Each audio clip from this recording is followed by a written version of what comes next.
አርቲስት ዳንኤል ተገኝ ከባለቤቱ ጋር ተለያየ። ለምን?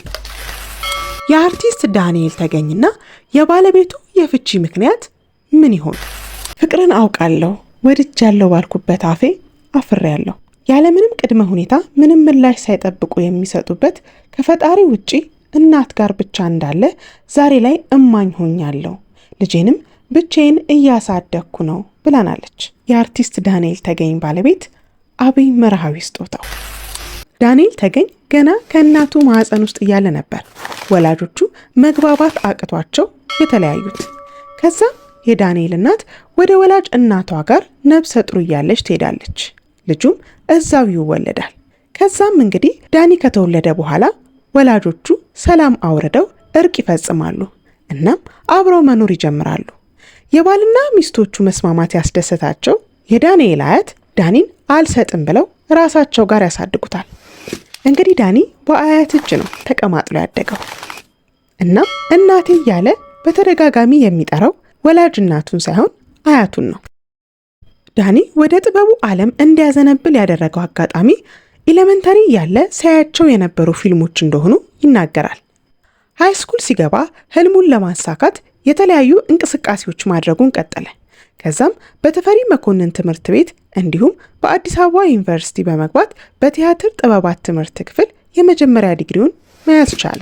ተማሪ በነበረበት ጊዜ ፋዘር ቤት ተብሎ በሚጠራው የቲያትርና የሙዚቃ ማሰልጠኛ ተቋም ውስጥም ይሰለጥን እንደነበር፣ ከዛም አልፎ ከሱ በታች የመጡ አዳዲስ ተማሪዎችን ያስተምርም እንደነበር ተናግሯል። ሁላችንም እንደምናውቀው መቼም ፋዘር ቤትን ያረገጠ ተዋናይና ድምፃዊ ማግኘት ከባድ ነው። አሁን እንደውም ታዋቂ ቲክቶከሮችም ጭምር የፋዘር ቤት ተማሪዎች እንደነበሩ ሲናገሩ እየሰማን እንገኛለን። ለሀገራችን የኪነ ጥበብ ታሪክ እንግዲህ ጋሽ ተስፋዬ አበበ ትልቅ አስተዋጽኦ ማበርከታቸውን ማስተዋል አያዳግተንም። በፊት የፋዘር ቤት ትምህርት የሚሰጠው በነፃ ነበር። ለረጅም ዓመታት ጋሽ ተስፋዬ አበበ ለተተኪው ትውልድ ጥበብን ሲያቋድሱ የከረሙት በነፃ ያለምንም ክፍያ ነበር። ከቅርብ ጊዜ ወዲህ ግን ትምህርት ቤቱን በዚሁ ሙያ ውስጥ የሚገኘው ልጃቸው ቴዎድሮስ ተስፋዬ ከተረከበው በኋላ መጠነኛ የሆነ ክፍያ እየተከፈለ ለጥበቡ ፍቅር ያላቸውና እንዲሁም ተሰጥኦ ያላቸው ተማሪዎች እንዲማሩ ተደርጓል። አሁንም እየተማሩ ይገኛሉ። ዳኒም እንግዲህ ፋዘር ቤት ካፈራቸው ድንቅ የጥበብ ባለሙያዎች ውስጥ አንዱ ነው። እንግዲህ ዳኒ ለመጀመሪያ ጊዜ የተሳተፈበት ፊልም ህይወት የተሰኘ ሲሆን ከዛ በኋላ በርካታ ፊልሞችና ቲያትሮች ላይ እንዲሁም ተወዳጅ የቴሌቪዥን ተከታታይ ድራማዎች ላይም ተሳትፏል። ከፊልሙ ይልቅ ወደ ቲያትሩ ነፍሱ ያዘነብላል። በወጣትነቱ በርካታ ቲያትሮች ላይም ተሳትፏል። የመጀመሪያ የመድረክ ስራውም የነበረው ባቢሎን በሳሎን የተሰኘው ቲያትር ሲሆን እዚህ ቲያትር ላይ ሊሳተፍ የበቃበት አጋጣሚ ደግሞ ተወዳጁ ተዋናይ ሰለሞን ቦጋለ ወደ ውጭ ሀገር በመሄዱ ምክንያት የእሱን ካስት ወክሎ እንዲሰራ በመደረጉ ነው። ከዛ በኋላ እንግዲህ የቃቂ ውርዶት፣ የፍቅር ማዕበል፣ ቅጥልጥል ኮከቦች፣ የጠለቀች ጀንበር፣ መንታ መንገድ የመሳሰሉ ቲያትሮች ላይ ተሳትፏል። እናም ድንቅ ብቃቱንም አሳይቷል። ዳኒ ከ30 በላይ ፊልሞች ላይም በተዋናይነት ተሳትፏል። ዳኒ ሮጎ ፊልም ፕሮዳክሽን እና አድቨርታይዚንግ የሚል መጠሪያ ያለው የፕሮዳክሽን ካምፓኒም አለው። በዛም ብዙ ፊልሞችን መስራት ችሏል። ከጥበብ ሙያው ውጪ የተለያዩ ስራዎች ላይ ተሰማርቷል። የንግድ ስራና ለ5 ዓመታት ያህል ደግሞ ከታላቅ ወንድሙ ጋር በመሆን በሕክምናው ዘርፍ ቀለል ያሉ ስራዎችን ሲያግዘው እንደነበርም በአንድ ወቅት ገልጾ ነበር። የዳኒ ወዳጆች ስለ ዳኒ ደግነትና ለጋስነት እንዲሁም ሰው አክባሪነት ተናግረው አይጠግቡም። ሰው ወዳድ፣ ደግና ለጋስ ነው እያሉ ያሞካሹታል። እንግዲህ ዳኒ ከታዋቂውና ከአንጋፋው የክላርኔት ባለሙያ መርሃዊ ስጦት ልጅ አቢ መርሃዊ ስጦት ጋር በዕለተ ጥምቀት ጋብቻን ፈጽሞ ነበር። ጋሽ መርሃዊ ስጦት የሀገር ባለውለታ ናቸው። የተወለዱት በ1928 ዓመተ ምህረት በወሎ ክፍለ ሀገር በአምባሰል ውጫሌ አውራጃ ሲሆን በሙዚቃ ስራቸውም ሀገራቸውን ማስጠራት ከቻሉ ድንቅ ባለሙያዎች መካከል ተጠቃሽ ናቸው። በ1942 ዓመተ ምህረት በመዘጋጃ ቤት በሙዚቀኝነት ተቀጥረው መስራት የጀመሩ ሲሆን በ1948 ዓመተ ምህረት ደግሞ ቀዳማዊ ኃይለ ሥላሴ ቲያትር ቤት ወይም የአሁኑ ብሔራዊ ቲያትር ሲከፈት ወደዛው አመሩ። የክላርኔት ንጉስ የሚል ቅጽል ስም የወጣላቸው ድንቅ ሙዚቀኛም ነበሩ። በክላርኔት አምባሰልን ማቀንቀን የቻሉ ድንቅ ባለተሰጥኦ ሙዚቀኛም ነበሩ። እኚህ አንጋፋ ሰው በተለያዩ ጊዜ የተለያዩ ሽልማቶችን ማግኘት ችለዋል። እኚህ ባለሙያ መጋቢት 7 2017 ዓመተ ምህረት በ89 ዓመታቸው ሕይወታቸው ማለፉን እናስታውሳለን። እንግዲህ ዳኒ የረዥም ጊዜ ፍቅረኛው የሆነችውን የጋሽ መርዓዊ ስጦትን ልጅ ካገባ በኋላ በትዳራቸው ደስተኛ መሆን አልቻሉም። ምክንያቱ ደግሞ ዳኒ ኑሮው እዚህ ኢትዮጵያ ውስጥ ሲሆን ባለቤቱ ደግሞ ኑሮዋ በስዊድን ሀገር ነበር። እናም ከመጋባታቸው በፊት ዳኒ ከሀገሩ መውጣት እንደማይፈልግና እሷ ጠቅልላ ወደ ኢትዮጵያ እንደምትመጣና አብረው መኖር እንደሚጀምሩ ተስማምቶ ነበር። ነገር ግን ከጋብቻ በኋላ ከዛሬ ነገ ሲባል የኑሮ ሁኔታ ተስተካክሎላት ጠቅላ መምጣት አልቻለችምና በዚህ ምክንያት በሁለቱ ጥንዶች መሃል ትንሽ ግጭት ተፈጠረ። በመራራቃቸው ምክንያት ልጅ ለመውለድ እንኳን ረዥም ጊዜ ፈጅቶባቸው ነበር። ይህ የርቀት የፍቅር ግንኙነት ለትዳራቸው ጠንቅ ሆነባቸው። እንግዲህ የርቀት ፍቅር ከባድ ነው።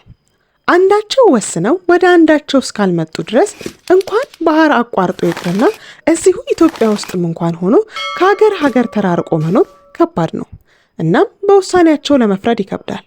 ፈጣሪ የልባቸውን መሻት አይቶ ልክ እንደ ዳኒ ወላጆች መልሶ ያገናኛቸው ዘንድ እንመኛለን። ትዳርን ከመገንባት እንጂ ከማፍረስ የሚገኝ ጥቅም የለምና ፈጣሪ ሕይወታቸውን አስተካክሎ አንድ እንዲያደርጋቸው ተመኘን።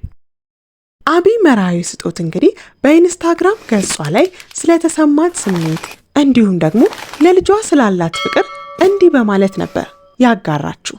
ክብር ለመድኃኔዓለም ልጅ ያደገልኝ እንደኛ ውዴታ ሳይሆን እግዚአብሔር በሰራት ውብ ቀን በጾም በጸሎት በስለት በትንቢቱ ከብዙ ናፍቆት በኋላ በስስት ያገኘሁት ልጄ ማቲዬ ወደዚች ምድር ተቀላቅሎ የኔን የእናቱን ሕይወትና ዓለምን አፍርሶ ከሰራ ድፍን 2 ዓመት ሆነው። 2 ጣፋጭ ደግሞ አድካሚ ብሎም አስተማሪ ዓመታት። እናትነት ከማርገዝና አምጦ ከመውለድ በላይ እንደሆነ የተረዳሁበት።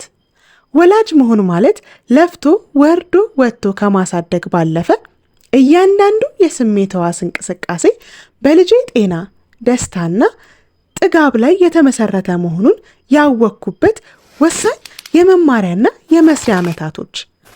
ማቲዬ አበባዬ እንኳን ተወለድክ የኔ ልዑል። ከጽንሰት ጀምሮ አብረን ባሳለፍናቸው ጊዜያት ውስጥ ያስተዋልኩት ነገር ቢኖር እያንዳንዱ ቀን አለኝ ባልኩት የፍቅር አቅምና ጥግ የወደድኩ ይመስለኝና ነገር ግን ከዛሬ ነገ ብሶ አገኘዋለሁ። ፍቅር አውቃለሁ ወድጃለሁ ባልኩበት አፌ አፍራለሁ። ካለምንም ቅድመ ሁኔታ ምንም ምላሽ ሳይጠብቁ እውነተኛ ፍቅር የሚሰጡበት ከፈጣሪ ውጪ እናት ጋር ብቻ እንዳለ ዛሬ ላይ እማኝ ሆኛለሁ።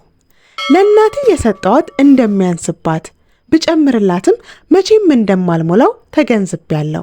እኔ ምለው ብቻ ሳይሆን የኔ ራሱ የኔ አለመሆኑ እርምጃዬ፣ ውሎዬ፣ እንቅስቃሴ፣ ውሳኔዎቼ ሁሉ አንተን ያማከሉ አንተን ያስቀደሙ መሆናቸውን ማጤን ግድ ብሎኛል። በዚህ ደግሞ ራሴን መልሼ አገኘሁት። ስለ አንተ ስል በአንተ ሕይወት ውስጥ ያንተ የሆነችውን ሴት የምትፈልጋትን የምታስፈልግህን እናትህን ተመለከትኳት፣ አሰብኳት፣ ወደድኳት። ጤናዋን፣ ሰላሟን፣ እረፍቷን ሰጠኋት። አስተዋይነትን፣ ትዕግስትን አለማመድኳት። ልጅን የማሳደግ ጉዞ ከጅምሩ ቀላል አለመሆኑን ስረዳ የተበታተነው ጉልበቴን ሰበሰብኩላት። እንኳንም ወለድኩህ፣ እንኳንም ሰጠኸኝ። መኖርህ እንዲህም አጓጉቶኝ እንዲሁም አሳስቶኝ አያውቅም። የእኔ ተስፋ አስቂኝ ዳዴ፣ ብላ ጠጣ ትግሉ፣ ወፌ ቆመሽ ድክ ድኩ፣ ጣፋጭ አንደበትህ፣ እንቅልፍ አልባ ሌሊቶቼ ሁሉ፣ የተለያዩ ሀገራትን ተዘዋውረን እስከ ከተብናቸው ትዝታዎች የሕይወቴ ዘመን ጣፋጭ ማስታወሻዎች ናቸው። እድለኛው ልጄ ከአያቶች አልፈ በቅድመ አያቶች ተቀማጥለህ በብዙ ቤተሰብና ወዳጅ ፍቅር ታጅበህና ተከበህ የሁሉም ስስት ሆነ እያደግክልኝ ስለሆነ አምላኬን አመሰግነዋለሁ። የሚያሳድግ የሰጠ የፈጠረ አምላክ ነው። ልጆች ከእግዚአብሔር የተሰጡ አደራዎች፣ ንብረቶች ናቸው። ይህንን አደራዬን ለሰጠኸኝ አምላክ እንድወጣው ዛሬም እንዳምነው መልሼ ይህንን እላለሁ። በሕይወት ሳለሁ አንድ ነገር አጥብቄ እመኛለሁ። እሱም ለልጄ ያነስኩ እናት አያድርገኝ። በልጄ ሕይወት ቅንጣት ስህተት የማትሰራ ድብቅ ሽሽግ አርጋ የምታሳድግ አስተዋይ ብርቱና ብልህ እናት ያድርገኝ። እወድሃለሁ የኔ ወርቅ በማለት ነበር እንግዲህ ለልጇ ያላትን ፍቅርና አክብሮት እንዲሁም እናትነትን የተረዳችበትን መንገድ የገለጸችው። እንግዲህ እኛም በድጋሚ ፈጣሪ ነገሮችን አስተካክሎ ትዳራቸውን መልሶ ልጃቸውን በጋራ የሚያሳድጉበት እንዲሁም አንድ አይደለም 2 3 ወልደው በሰላም በፍቅር የሚኖሩበት ጊዜ እንዲመጣ እንመኛለን። ለዛሬ ያዝንላችሁ መረጃ ይህንን ይመስል ነበር። መልካም ጊዜ። ቸር ያሰማን ኢትዮጵያ።